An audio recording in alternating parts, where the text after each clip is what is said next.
La Orquesta de Instrumentos Reciclados de Cateura hoy abre nuestro programa, el último de este año, aquí en la Bitácora, en la Red Guaraní, con Fabio Chávez, su director, con todos estos chicos y chicas maravillosos que nos llenaron de satisfacción en este año que se está yendo. Quisimos hacer un programa especial con ellos porque la Orquesta de Instrumentos Reciclados significa muchas cosas.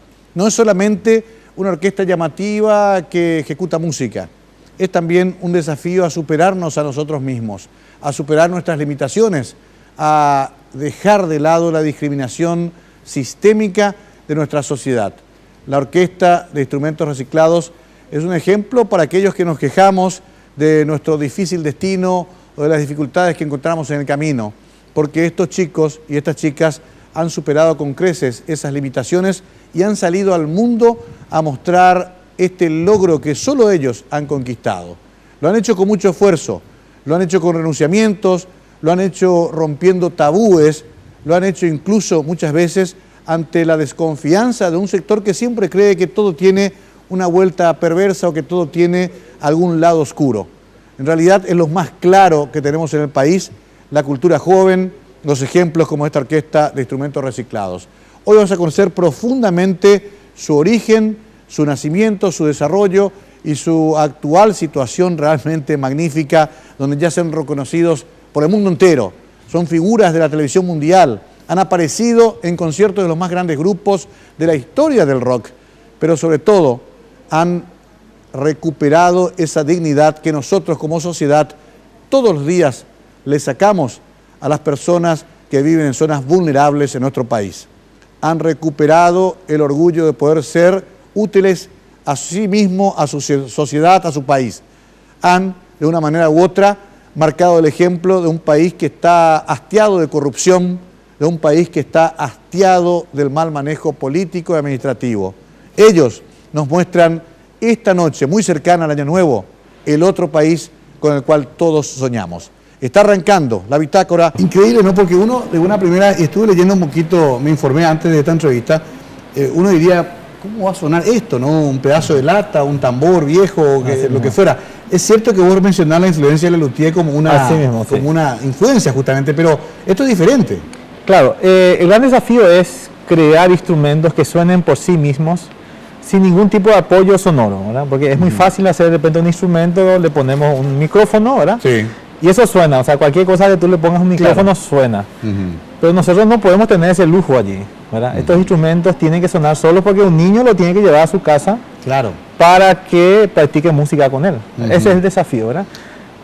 Eso te quería preguntar porque también tenía esa percepción de que esto únicamente conectando o plugueando con algo sonaba. Esto ellos pueden tocar en su casa, ensayar cuando quieren. Exactamente. Todos son acústicos, digamos. Todos son acústicos. Bueno, el único instrumento electrónico que tenemos con una línea es la guitarra eléctrica que hicimos para la gira de Metallica. Claro, era imposible ahí. Teníamos que entrar a tono, ¿verdad? Pero después todos los instrumentos son instrumentos acústicos que suenan por sí mismos. Por supuesto, un sonido un poco diferente a los instrumentos formales, pero un niño puede llevar a su casa estos instrumentos, practicar música con él perfectamente. Enseguida vamos a ver cómo se fabrican los instrumentos, los luthiers que trabajan, un poco la cocina de la orquesta, pero desde el punto de vista personal, hacer un viaje que pasa por la música en tu Carapeguá natal, pasa por tu interés en la filosofía, en la teología, hasta inclusive en la religión formal, y después te tirás a esto. ¿De cualquier manera te parece que fue un camino que hiciste que te llevó a esto casi imperceptiblemente? Sí, yo creo que sí, ¿verdad? Yo creo que sin las herramientas que me dio la carrera que yo seguí en la Universidad Nacional, que es muy social, una parte muy social de la ingeniería ambiental, sin la experiencia de haber trabajado con gente en filosofía, en teología, incluso en el seminario que estuve 3 años, ¿verdad? Sí.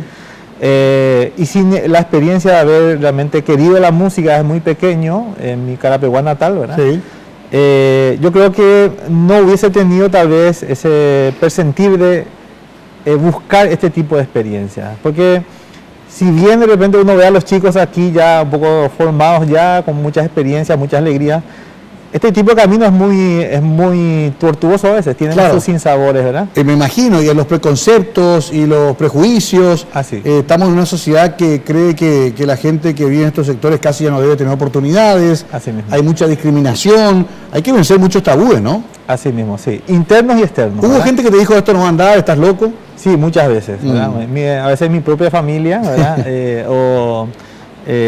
Mi propio entorno inmediato, ¿verdad? Que al ver idas y venidas, ¿verdad?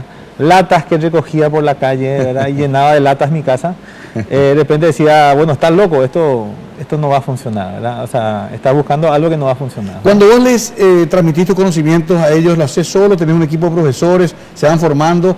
¿Les enseñás la teoría y la práctica misma de la música o tienen un método diferente para estos instrumentos? Sí, yo comencé esto solo hace prácticamente 9 años, ¿verdad? Debajo de una carpa hule al lado del vertedero en el comedor de una de las asociaciones de gancheros, ¿verdad? Sí. Hoy en día yo no estoy solo, ¿verdad? Son 200 chicos, sí, ¿verdad? Que están aprendiendo este mismo sistema. Son alrededor de 25 instructores. Yo prácticamente no enseño ya música, ¿verdad? Sí. Me encargo de coordinar por todas las actividades que están también detrás de la orquesta, que no solamente son musicales. Sí. Y bueno, tenemos un equipo de personas ya que también a mí me afianzan, me sostienen, ¿verdad? Y por supuesto con los cuales me siento mucho más contenido y mucho más confiado en esta tarea. Increíble, ¿no? Acá estoy viendo algunos de los programas donde aparecieron 60 minutos, el programa más famoso del mundo en Estados Unidos, la cadena CBS, aparecieron también en Al Jazeera, en la Deutsche Welle de Alemania, en la BBC del Reino Unido, en la CNN de Estados Unidos, por supuesto, en el Washington Post, LA Times, en la revista Time de Estados Unidos. ¿Qué es lo que tanto le llama la atención a los extranjeros cuando van y cuando viajan de la experiencia de la orquesta? Bueno, muchas cosas, esos dos elementos fundamentales, sí, ¿verdad? El ingenio, por un lado, ¿verdad? Ante la adversidad, ¿verdad? Sí. Ante no tener nada, realmente hacer algo, ¿verdad? Sí. Nosotros tenemos una frase que dice, no tener nada no es excusa para no hacer nada, ¿verdad? Claro. Y también, por otro lado, ese espíritu de superación, ¿verdad? Porque estos chicos realmente, todos los elementos que uno tiene en mente que necesita un niño o una persona para aprender música, en esta comunidad no existen. O sea, no hay un lugar físico a veces, claro, no hay un horario específico, no existe la infraestructura mínima, a veces no todos tienen los instrumentos, ¿verdad? Claro. Los instrumentos que tienen muchos son todavía estos instrumentos reciclados, ¿verdad? A veces nos peleamos con el vecino que pone su música a todo volumen, ¿verdad? O el papá que a mitad de la clase de repente lleva al niño porque tiene que ir a trabajar, ¿verdad? Claro, una raridad de ellos. Entonces, muchos elementos que de repente para cualquier persona, incluso en países con mayor estado de desarrollo que nosotros, dicen que no es posible hacer música en estas condiciones, ¿verdad? No. Nosotros sí lo hacemos y le demostramos que es posible. Y bueno, eso le llama mucho la atención, ¿verdad?